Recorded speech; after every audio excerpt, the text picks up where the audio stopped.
Na reportagem que vamos ver agora, será possível perceber como os números ligados à poluição impressionam. Ou seja, é preciso mudar. Então, vamos conhecer como funciona o chassi movido a hidrogênio, desenvolvido aqui em Caxias. Cerca de 460 milhões anuais, ou R$ 14 por segundo, é o valor que as unidades de saúde pública e privada gastam em 6 regiões metropolitanas do país com o tratamento de doenças respiratórias e cardiovasculares, causadas pelo excesso da partícula fina, um poluente da fumaça de óleo diesel. A pesquisa, conduzida pelo Laboratório de Poluição da USP e mais 6 universidades federais, demonstra que o ar é impróprio e nocivo nas capitais brasileiras e em pouco tempo deve atingir outras cidades também. Esses dados têm assustado muita gente, mas não adianta apenas se impressionar. Pensando nisso, a empresa Tudo Transporte desenvolveu um chassi movido à base de hidrogênio, um projeto de 15 anos que saiu do papel, Agenor. É verdade, este projeto estava parado há 15 anos, porque até então nenhuma das empresas demonstrou interesse em desenvolvê-lo, até pela sua complexidade tecnológica. A Tutu já vem trabalhando com produtos elétricos há mais de 8 anos e chamou a atenção da comunidade europeia que nós poderíamos desenvolver o primeiro ônibus brasileiro movido a hidrogênio. A partir desse momento, numa das visitas que eu fiz na Alemanha, eu tive a oportunidade de andar com um veículo a hidrogênio, um classe A. E naquele momento tivemos a percepção, por que não produzirmos um ônibus partindo da célula da linha automotiva? Isso representa um custo menor, porque a engenharia de desenvolvimento da célula da linha automotiva ela já estaria bem diluída e também seria uma peça já confiável e uma peça de prateleira. Naquele momento, muitas pessoas e muitos céticos até nos desmotivaram. Mas, graças a Deus, nós levamos adiante a ideia e conseguimos montar este veículo com as células do Classe A. Ele foi entregue ao governo do Estado de São Paulo no dia 1º de julho de 2009. Foi dito ao Serra que ele teria a oportunidade de nos apresentar um novo manancial energético, que poderia ser chamado um novo pré-sal do hidrogênio, né? Um combustível inesgotável, com zero de poluição, de alcance econômico, ecológico e social muito importante. Ele aceitou a ideia e pediu que nós levássemos isso adiante.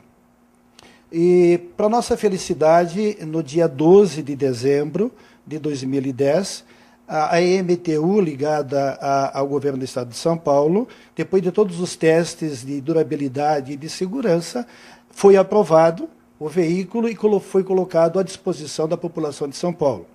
Isso, traduzindo, quer dizer o seguinte, que o Brasil, a partir do dia 12, ele adotou o hidrogênio como um combustível alternativo que fará parte da nova matriz energética brasileira, com repercussões mundiais também. Com isso, nós estamos demonstrando que temos também um dos maiores mananciais energéticos do país e do mundo em função da nossa grande bacia hidrográfica, que se pode produzir hidrogênio durante a noite com a energia que é desperdiçada. E é um custo bastante competitivo, eu diria inclusive abaixo do óleo diesel. A parte técnica do projeto foi desenvolvida em parceria com uma empresa canadense, né? Como é que exatamente acontece a transformação como o chassi é a base de hidrogênio? Não, na verdade, a empresa canadense ela encontrou na Tutu o conhecimento necessário, principalmente o conhecimento mecânico, elétrico e eletrônico, né? E a empresa canadense é uma das maiores fabricantes do mundo de células a hidrogênio. Eles estão no mercado já há mais de 10 anos, já fizeram investimentos de mais de 7 bilhões de dólares. Né? E o Brasil também é um dos países que mais utiliza ônibus, que mais produz ônibus do mundo. E com isso ela encontrou na Tutu aquilo que ela procurava há muitos anos, que era o conhecimento, a ousadia, a determinação, para que se pudéssemos trabalhar com esse veículo. E na ocasião eu disse a eles que nós tínhamos interesse, mas o principal interesse era justamente poder internar essa tecnologia no país, né? E seria digamos assim, uma das bases da negociação. Ok, então agora nós vamos conhecer um pouco mais sobre esse salva-vidas, o hidrogênio. O hidrogênio é um elemento químico de símbolo H, inflamável, incolor e inodoro. Na temperatura ambiente, é um gás que possui 2 átomos, por isso é conhecido como H2. O hidrogênio é também o elemento químico mais abundante do universo, existindo em grande quantidade nas estrelas. Aparece também na água e nos compostos orgânicos e é capaz de reagir com a maioria dos elementos. A fonte mais comum de hidrogênio na Terra é a água, composta por 2 átomos de hidrogênio e 1 de oxigênio, o famoso H2O. Esse é um dos principais benefícios. Os chassis movidos a célula de hidrogênio não emitem fumaça, emitem vapor de água, né? Explica para nós, Agenor, como é que isso acontece. Veja bem, o que nós colocamos antes, nós temos aqui um veículo classe A, que ele é movido a célula combustível, e a célula combustível nada mais é que uma usina química a bordo dos veículos. Ela produz eletricidade através da reação química entre o hidrogênio e o oxigênio. Esta eletricidade, ela alimenta o motor junto às rodas, ou junto ao diferencial do veículo. Por isso que esta produção de eletricidade a bordo aqui, ela se dá quimicamente sem nenhum tipo de ruído, você não ouve o ruído do veículo, somente no deslocamento dele o ruído dos pneus. Então é uma das grandes vantagens que se tem, além de não emitir fumaça, particulados que contaminam o meio ambiente. E como fica o abastecimento? Veja bem, é importante ressaltar e dar ênfase a essa explicação, porque todas as pessoas imaginam que o hidrogênio é extremamente perigoso, extremamente inflamável. Na verdade, o gás hidrogênio combustível, ele possui um grau de periculosidade idêntico aos combustíveis convencionais. Tanto é que se pode observar que nós estamos abastecendo aqui o veículo no pátio da empresa, um pátio rústico, com cascalho, com mato, justamente para demonstrar que ele requer os cuidados necessários iguais aos convencionais. E agora nós vamos saber onde se encontra o hidrogênio na natureza para que ocorra a geração de energia.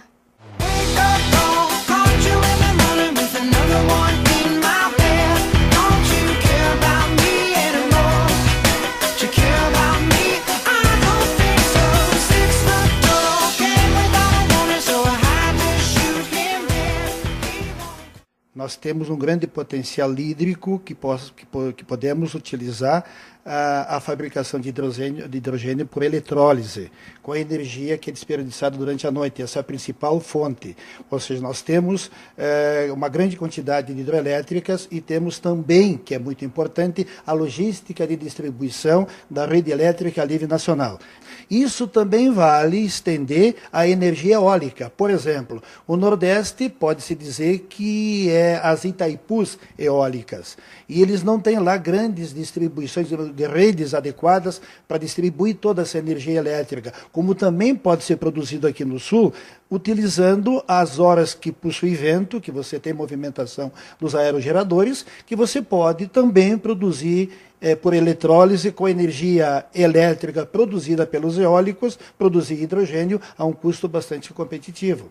A segunda, nós teríamos o gás natural, que através do processo de reforma se consegue produzir hidrogênio a um custo bastante competitivo. Terceira fonte, nós temos todas as fábricas de cloro, que o subproduto é o hidrogênio. Nós teremos também o gás metano proveniente do lixo, pela decomposição do lixo orgânico, que é rico em hidrogênio. Nós temos todo o agronegócio, né? Nós teríamos aí dos vegetais energéticos, a mamona, o dendê, a cana-de-açúcar, o girassol, enfim, todos os vegetais energéticos. Ou seja, o potencial energético de hidrogênio do país se equivale a um pré-sal do hidrogênio.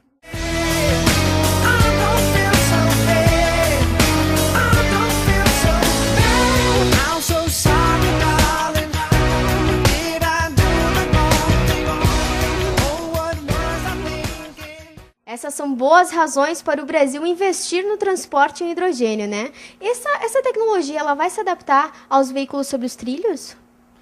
Também, mas principalmente ela vai se adaptar aos veículos sobre pneus, sobre ônibus convencionais. Por exemplo, corredores de ônibus. Um exemplo, São Paulo. São Paulo você tem os corredores de ônibus, que eles, além de aglomerar todas as pessoas naquele local, eles se tornam corredores de gases tóxicos, porque todo o monóxido de carbono expelido pelos ônibus, ele demora a se dissipar porque você tem de ambos os lados edifícios e prédios, e você está inalando a todo momento esses gases aí. Um dado importante sobre saúde, no site da USP, é possível constatar, você vai ver que em 2008 o país gastou 2,3 bilhões de reais com doenças provenientes da poluição e mortes. Né? Estamos hoje matando mais gente em São Paulo do que os próprios acidentes de trânsito com a poluição. Então estamos diante de uma guerra. Então a pergunta é, por que continuar utilizando petróleo ao invés de se utilizar combustíveis alternativos, mesmo o etanol, mas principalmente o hidrogênio, com a abundância de energias que se tem nesse país. O que se precisa é que os gestores públicos saibam que existe este produto já à disposição do país e que nas licitações públicas solicitem a inclusão de veículos ecologicamente corretos. Agora, o gestor público tem que fazer sua parte. Antes, ele talvez não fizesse por desconhecimento, que é um dos grandes problemas que se tem, tá, o desconhecimento, mas hoje nós temos um fato físico que pode ser comprovado todo dia, toda hora. Quer dizer, é inquestionável. E um detalhe importante é que este carro que está rodando hoje em São Paulo, os principais componentes hoje possuem 5 anos de garantia. Então, isso nos tranquiliza para que se dê início de imediato na utilização desses combustíveis alternativos e que paramos de nos enganar. E um outro ponto favorável, né, Janor, é que em poucos anos ele estará custando em torno de 10% no máximo de diferença de um carro convencional. Veja bem, nós produzimos em média no Brasil de 20 a 25 mil ônibus ano. Na 100ª unidade, nós já estamos a 10% do custo de um veículo convencional. Então, na verdade, nós estamos aí diante de uma revolução tecnológica, de um novo manancial energético que vai contribuir com a saúde da população, que vai contribuir com o meio ambiente. Enfim, nós estamos diante de uma revolução que só precisamos aí de vontade política para que ele seja implantado imediatamente. Ok, obrigada, Janor, pela tua participação e boa sorte nos negócios. De preferência que continuem muitas produções dessas. Obrigado a todos vocês e pela oportunidade, sempre à disposição. Ok. E a gente espera que as montadoras realmente se interessem sobre esse assunto e os governantes também. Essa foi mais uma boa notícia do meio ambiente. Larissa Risson para o programa Natureza Viva. Você sabia que o sol é fundamental para a nossa saúde? Confira então no nosso novo quadro, Sinal Verde.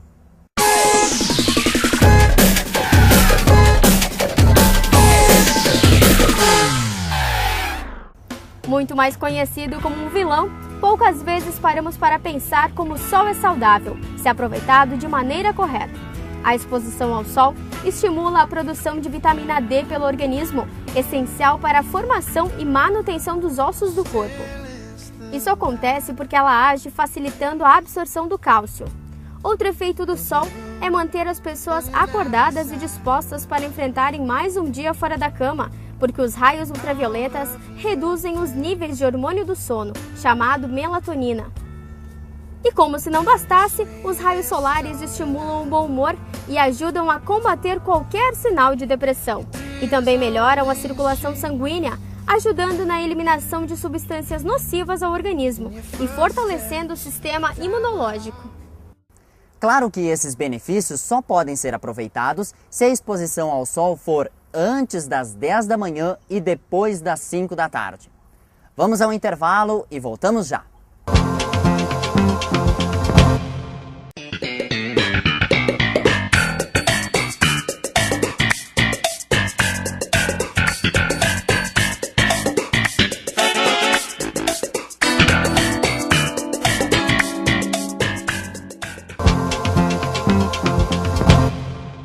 Esta foi mais uma edição do Natureza Viva, o primeiro programa com as boas notícias do meio ambiente, de Caxias e da região. Reveja as nossas reportagens e também participe acessando o nosso site pronaturezaviva.com.br.